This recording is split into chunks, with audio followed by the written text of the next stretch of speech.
afternoon, everyone. Thank you for joining me on a Monday. It's a weird situation. None of these stories are big enough for their own video, but they're pretty big. And also because I haven't done any other videos today. It's a weird day.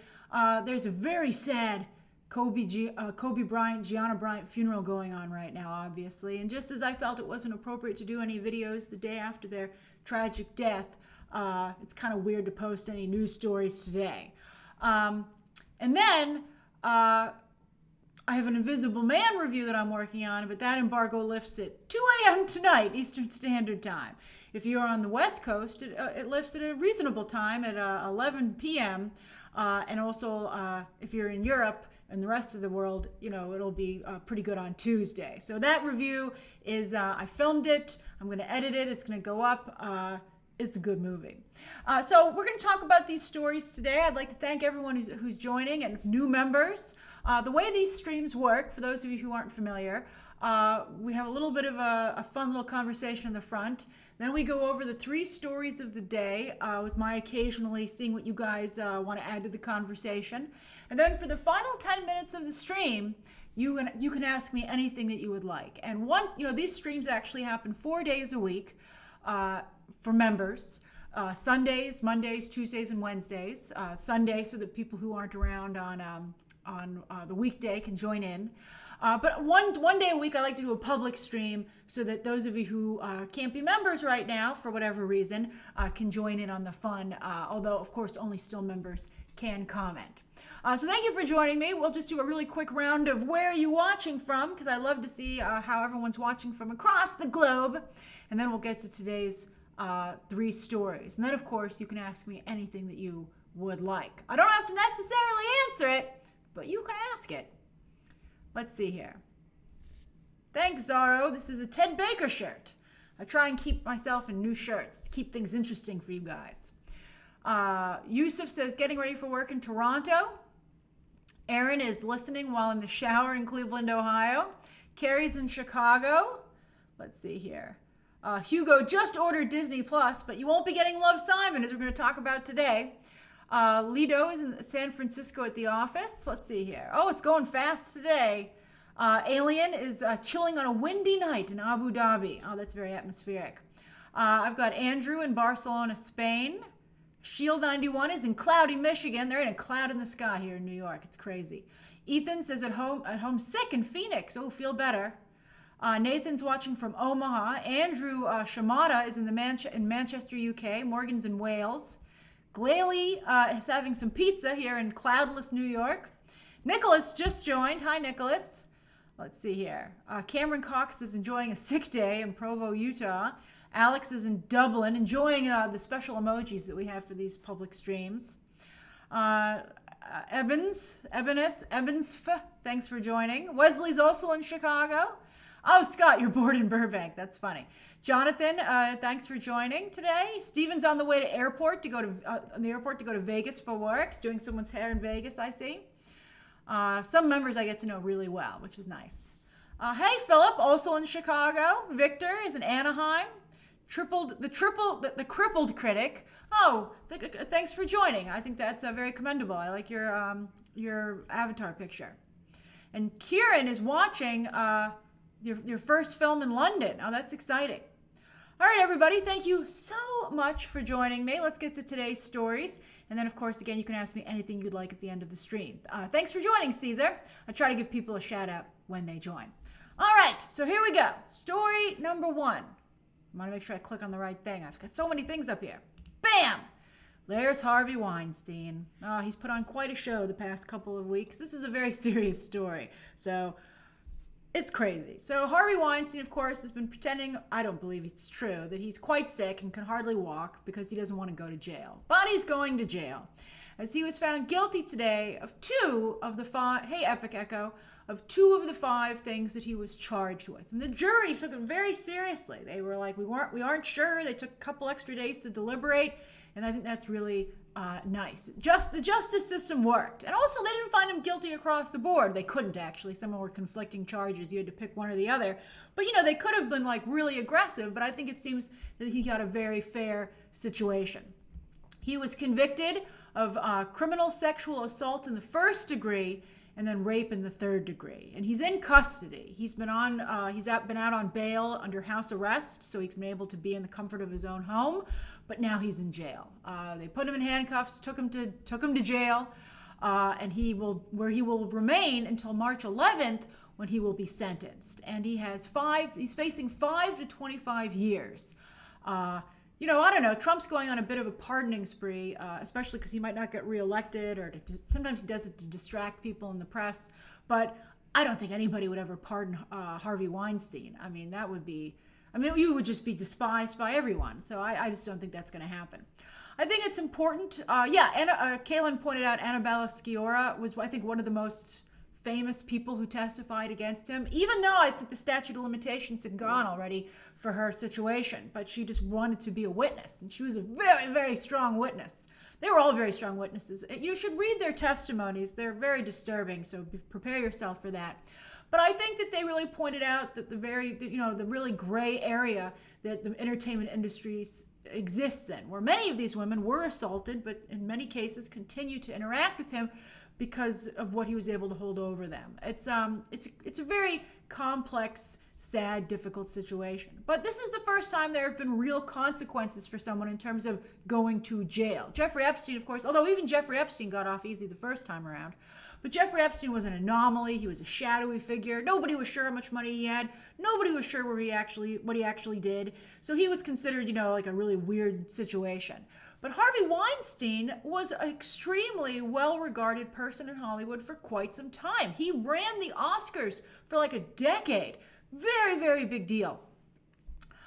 People are pointing out Mira Sorvino and Rose McGowan, but they didn't actually testify at his trial. But this shows real consequences, that you don't just retire from the business and go get to enjoy all your money, right? Like, that's what Les Moonves is doing right now. I guess you're right, Bill Cosby, but Bill Cosby had been out of the public eye for quite some time, but Bill Cosby is a good comparison, I think, for sure.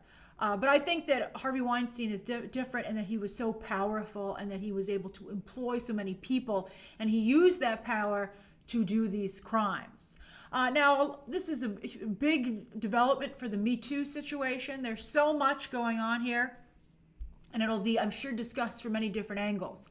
But one angle that I don't see it being addressed with, that I wanted to point out here, is that I think this has a real chance to change how female roles are considered in the entertainment business. Because unfortunately, since the inception of Hollywood, female roles have not been viewed as what they can do for the picture or the project itself, but what they can do for the people making the movie. And that's because you've mostly had straight guys in power. Not to say these abuses couldn't happen towards other people if you had other people doing the casting. But, you would cast the male lead as to who could sell tickets and who was popular and who was really successful. But it so often is the case that when you cast a woman, what can the woman do for the producer, right? And of course, not in every case, but it happened more than you would think that it should and would. So yes, I think a lot of times in Hollywood, people would, cast someone who could do something for them sexually instead of someone who was the best person for the role. So I would really like to see that go away, and that women would be considered solely on their talent for these roles. I think you'll get stronger talent in the business. I think you'll get stronger performances. I think it's going to have an effect in that way. Hi, Ian. Thanks for joining. So what do you guys think? It's a difficult thing to comment on. I can't imagine anyone being like, "Oh, there shouldn't be an issue." But I just wonder, how much. I guess I'll ask you how much time do you think you should get with the 5 to 25 years? Oh, thanks, Karen. Bombshell is a very good movie. You guys picking on ScarJo. She's going to be in the next story. ScarJo says stupid stuff, but she's very talented. 25. Throw the book at him. Bombshell, by the way, comes out tomorrow. You can get it digitally. 25, at least 15. Bye, Zachary. 25, a lot of 15s. 25. Wow, a lot of you want to see it go for 25. Max sentence. Yeah, I think it's pretty appalling, and it happens so many times. I think maybe it should be the 25. And he's so unapologetic And then he not only did it, but then he had this Israeli private investigating firm go after these people. And he really ruined people's careers. Like Mira Sorvino doesn't have a career because of Harvey Weinstein. So yeah, I think 25, it's just so bad. It's so bad. All right, so I hope that this is very influential. I would wish that people wouldn't do things to other people for the right reasons, but if you need to hold over the fact that they could go to jail for a large time, well then I guess that's what we'll have to go with. All right, so that's the first story of the day. The second story of the day, let's move on to happier stories, is bad. All right, so Chris Evans, he's really on a roll post the MCU. I think that Hollywood seems to prefer Captain America to Iron Man, although Chris Evans doesn't produce his own projects, whereas Robert Downey Jr. wants to make his own films. Maybe he should reconsider that. So Chris Evans, hot off of Knives Out, where he wore the most famous sweater in Hollywood history. It was a nice sweater. I might have to add sweaters to the list of important things along with hair. I don't know if you saw the recent, Honest trailers, but they said that family had the greatest sweater collection of all time. It was true. But anyway, Chris Evans is now circling a new project, and that's Little Shop of Horrors. Now, this is an amazing project. When everybody is signed, this will warrant its own video on my main channel going over the cast. But right now, nobody's definitely set. So this is the latest news. So this is how this project's coming together. I would have loved Lady Gaga to be in this, but she's right now not in the mix, interestingly enough. So anyway, Greg Berlanti, of course, we all know him best for having a TV empire, largely doing the CW shows, which I think are only medium. But Greg Berlanti sometimes can be quite good. He did a very nice job with the DC Universe shows, right?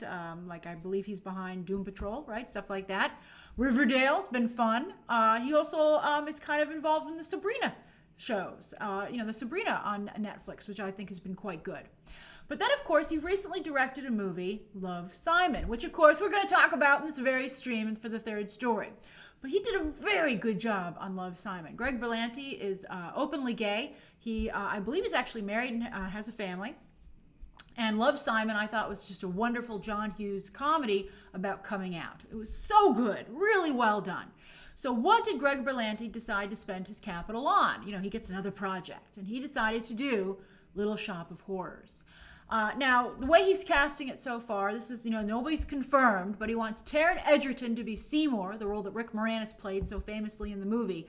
Jake Gyllenhaal recently did it for like a benefit, and I think he'd be a better choice than Taron Egerton, to be honest with you. But Egerton is a very good singer. We're going to talk about the white cast in a moment, Mika. That's definitely on my radar. But Taron Egerton just came off of Rocket Man. He won the Golden Globe. So I think he's in a good spot. He wouldn't be my choice still, though. But I understand why Greg Berlanti wants him. Scarlett Johansson is being considered for Audrey. Now, Ellen Greene, of course, originated the role on Broadway. This, of course, was the musical that, put Alan Menken and Howard Ashman on the map, got them the Disney Renaissance gig. It's a very, very important show. But Ellen Greene originated the role, played it in the movie. But so when Scarlett Johansson was first mentioned, I was like, I don't really see how Scarlett Johansson can play this role. But I recently saw the Off-Broadway revival that was started in 2019 with Tammy Blanchard as Audrey. And she's very good and plays the role quite differently. So I think she'd be excellent. So I think Scarlett Johansson could actually do quite a good job. Although Lady Gaga's the home run. And it's kind of nuts that she's not in this. But I don't know. The Off-Broadway version, which has a very strong LGBT cast, by the way, which, Greg Berlanti being LGBT himself, but it kind of minimized the Audrey role, which I thought was very interesting and focused more on Seymour and the dentist, Orrin, who in this Off-Broadway thing is played by Christian Borle. If you're in the New York City area, go see this. It's very, very good. Christian Borle not only plays the dentist, which of course Steve Martin played in the movie, but he plays multiple other roles, and he does a very good job. I'm a big Christian Borle fan. So anyway, that's the role that Chris Evans is up for. He would play the masochistic, I think that's the right way to pronounce it, dentist, and he has a very big song. Chris Evans has never done a musical before, but I did see him on Broadway in Lobby Hero. He was very good. He started out a little rocky, but he got better as it went along, and I think he'd do a very good job here. But again, he's never sung before. Chris Pine, for instance, did Into the Woods, and he's a good singer. Chris Pine, actually, by the way, would do an excellent job here. But I think people would love to see Chris Evans do this. Now, many of you are pointing out, Billy Porter. Billy Porter would be in this, but he'd only be doing a voice. He would be voicing the plant, Audrey 2, which is kind of not great. I do think this is a very white cast. It was originally, so I think there's an argument to keep it that way.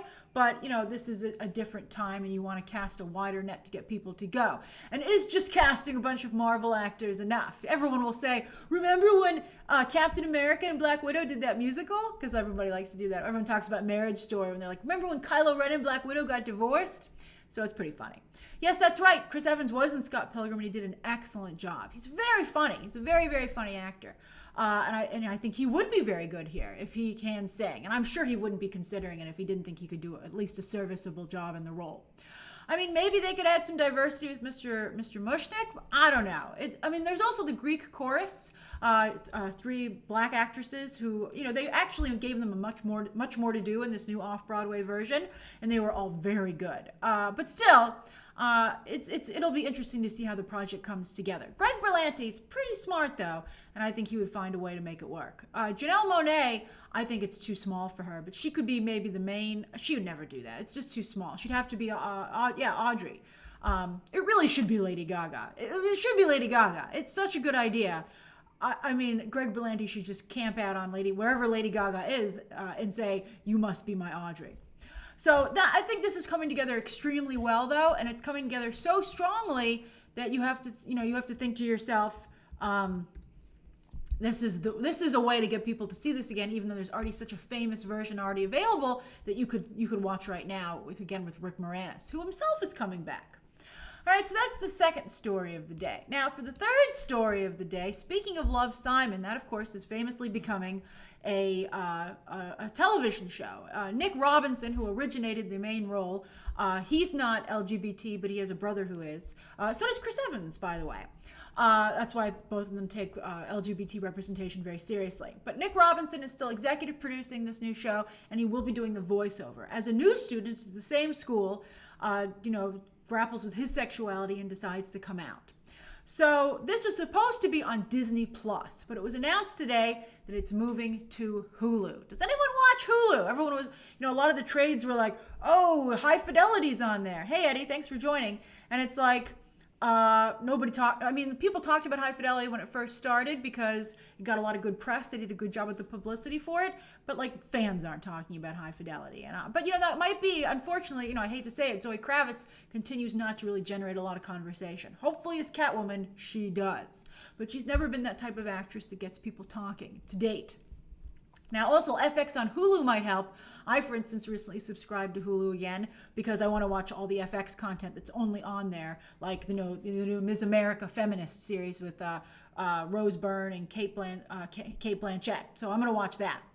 But anyway, Disney feels so good about this. They've already had the writer's room working on a second season. They haven't greenlit it yet officially, but they're working on it. And they're going to debut this in this June for Pride Month. Isn't that nice that Wonder Woman comes out that month as well?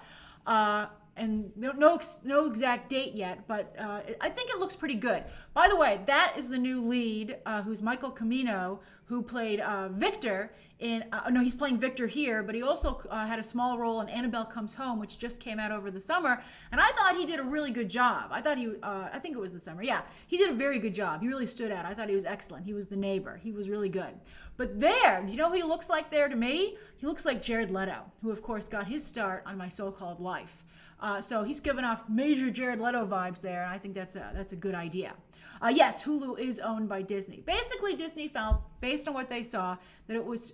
Well, here's the thing. I know some of you are disappointed that it's on Hulu. But here's the thing. Disney watched it, and they felt it was too adult to put... Although I agree with Glalie Master just had a good point. What are they going to do with Hulkin and Hulkling? Hulkin, I guess, is their couple name. But Wiccan and Hulkling... would be maybe problematic. I think the situation is that it's going to be very romantic. So Disney watched it and they said, we love it. We're very enthusiastic about it. We're setting up the writer's room for season 2. But we feel it's too adult for Disney Plus, which doesn't have any parental controls on it because it's Disney Plus. I think it's better to put it on Hulu than to edit it. And editing it would definitely get out, like for sure. So I think this is the only option that Disney really had. I hope that it gets an audience on Hulu. I mean, nobody really talks about Runaways. Nobody talks about any of the shows on Hulu. If it's on Hulu, I don't think anybody's watching it, to be honest with you. But hopefully, again, FX will change that. They really need to get better programming on there. And then, I mean, if any show can get people talking that's on Hulu, I have to honestly tell you, I think it would be a new Love, Simon show, especially if it's well done. So I think that Disney made the call that they had to and that they could. So, I mean, you don't want a bunch of people being upset with the show. So, also, I don't think that, Rocker Dude, I don't think that's a fair thing. I mean, we haven't seen it. I don't think too adult equals too gay. I don't think that's true. I think there was anything that had strong romantic scenes, I think that would be an issue. You don't see anything. You don't see any content like that on Disney Plus, and you're not going to. I don't think. I think everything's going to be, pretty darn PG-13. Although I would imagine this would be PG-13. I think, as Lauren pointed out, there won't be anything explicit of any kind on that streaming service. I mean, it's coming out. It's a big deal. Let's just see how it works out. Disney Plus, though, I would urge them to try and get something with the LGBT representation on the streaming service, so it doesn't look like they don't have anything on there. That would be problematic for them. All right, so that's the third story of the day. So it's 4:23, and you can ask me anything you'd like until 4:33. Anything you'd like. Sylvan, I don't watch Castle Rock anymore. I thought the ending of the first season was pretty bad. But people did talk about it for a little while. You're right, and that was on Hulu.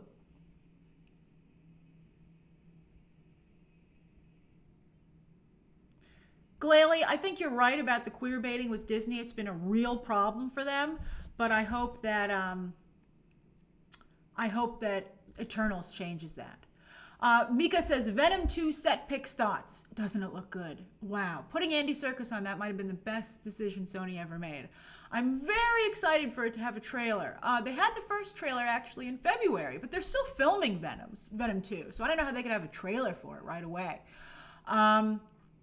I don't think that they will. I was thinking they might have a trailer in front of Deadshot. I'm sorry, I'm looking at the Deadpool thing, so it got me distracted. They might have a trailer for Venom 2 in front of Bloodshot, which comes out in March 13th, which is also a Sony picture. But they might hold it for Morbius, because I can't imagine with them still filming that any of the VFX work will be done. Let's see here. Moe's Tube says, will Deadpool ever be on Disney Plus? I don't think that'll ever be there. No. Let's see here. Chris, I hope Michelle Williams does have a good role in Venom 2. She was very good.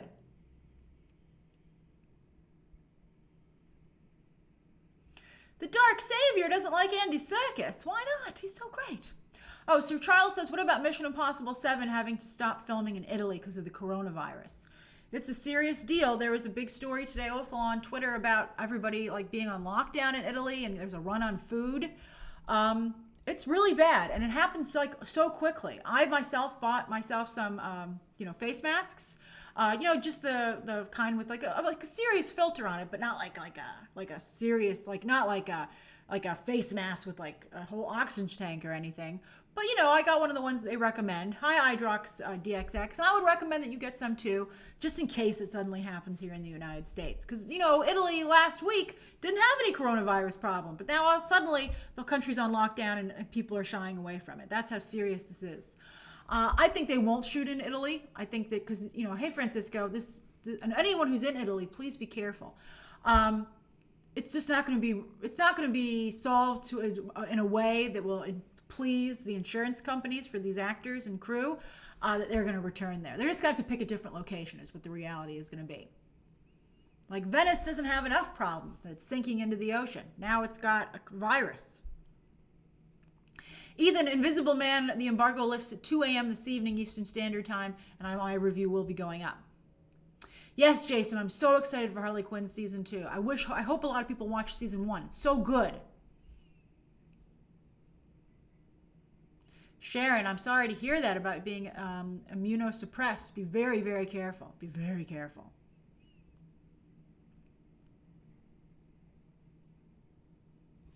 Let's see here.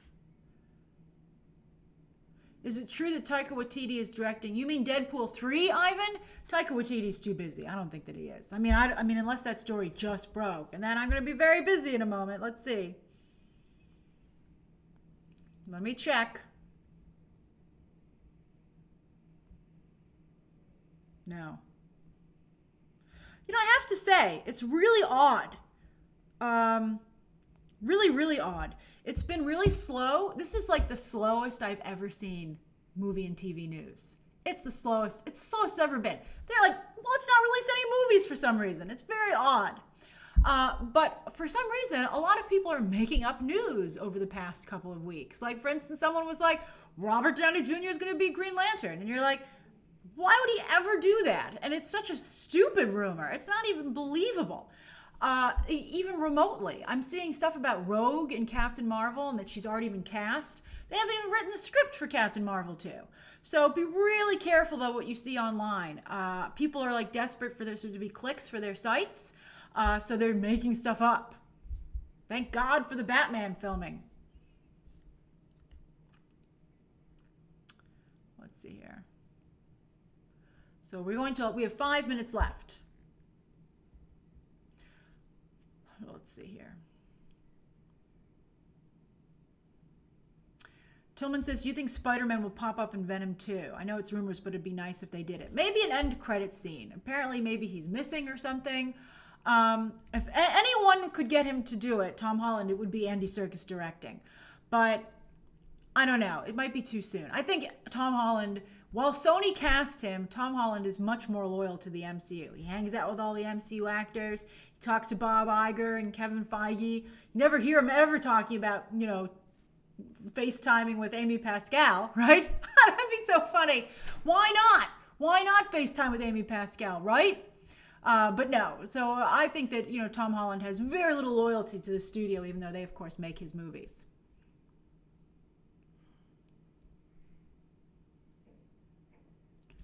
Let's see. Mateus says, how do you think Brian Michael Bendis is doing at DC? I'll tell you, I don't read any single book that he writes. He even wrote a Lois Lane book, and I couldn't read it. I thought it was so horrible. I was like, finally, Lois is back in the spotlight. Oh, this is horrible. Never mind. Hey, Tic-Tac-Toes, that's a great name. Francisco Nick Robinson maybe is Nightwing, but he's too old to be Robin. Robin should be a child. The whole point is that Batman is endangering a child. That's what I want to see.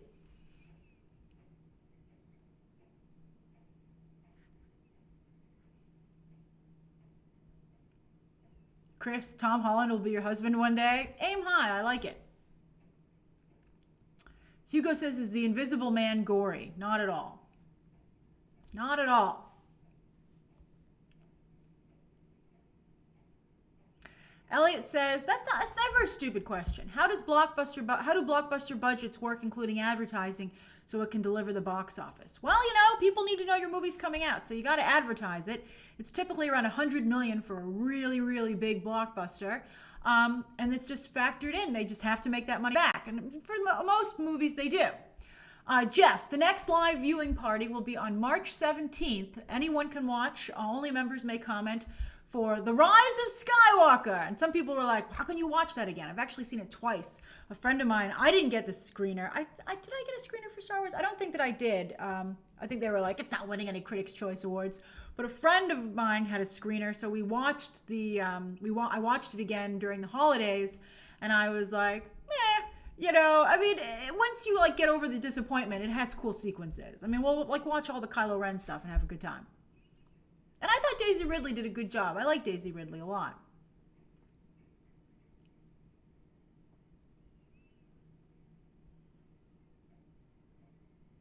Steven, the next ticket montage will be Mulan, and we'll see if anybody goes. It's not projected to do very well. Is that St. Patrick's Day? That is a crazy day to release the movie. Tic-Tac-Toes. I don't think that Marvel is in talks to take over DC. That is nuts. Why would that ever happen? It just doesn't make any sense. I don't know. Disney did buy Fox, but you can't it's just too embarrassing, too. Is Marvel going to take over all comic books, right? They're already working with Sony.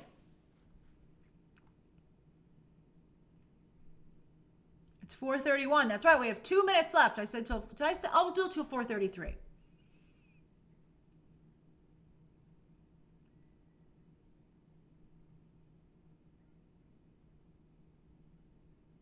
Aaron, I don't know when they'll announce the Sonic sequel. Its overseas numbers are only medium, and I just saw a headline that it was delayed overseas in China because of the coronavirus. So I think Paramount doesn't quite know what their budget is. I mean, what their box office is on that.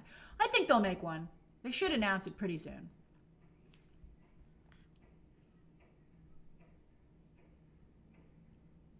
Oh, Thies says, what did you think of The Outsider last night? Stuff happened. Did it? It still really didn't happen. And then they were like, there are 2 episodes left. And I thought there was only 1 episode left. But I'm watching it. It's a good show. It better have an amazing payoff, though. I have to say. It better have an amazing freaking payoff. Because I'm spending a lot of time on this show. Worst movie I had ever seen? Dark Savior? Brightburn. And Hereditary. Those are some bad movies. Oh. All right. Joseph says, oh, hey, Joseph, is the box office this year going to be smaller because of China? For sure. And as I said on Movie Math yesterday, there's no end in sight. Who knows when it's going to stop? So that's a real problem. Dancing Dog, Ashton Kutcher is Victor Von Doom. Seriously? I don't know. I don't think I would do that.